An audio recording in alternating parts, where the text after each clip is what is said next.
పంచాంగం చూడాలని ఎవడు చెప్తున్నాడు? ఈ టైం మంచిగా ఉంటుంది, ఈ టైం చెడ్డగా ఉంటుంది అని ఎవడు చెప్తున్నాడు? సో ఆల్రెడీ ఉన్నాయి, ఆల్రెడీ మన మీద రుద్దుతా ఉన్నారు ప్రతిరోజు. అది మనం గుర్తుపడతలేము అంతే. అర్థమైందా? సో కాబట్టి ఇక్కడ ఒకటే నేను చెప్పదలుచుకుంది ఏంటంటే, yes, Kavitha is a political party. కవితది ఓకే, నేను ఆమెకు 1% సపోర్ట్ చేస్తలేను.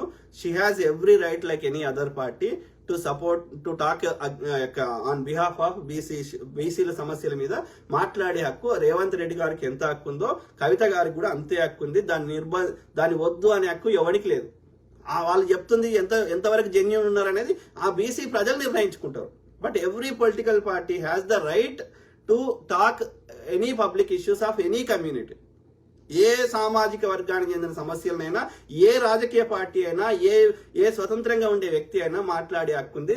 దాన్ని ఆపే హక్కు మల్లిగాడు కాదు అని అయ్యకు కూడా లేదు.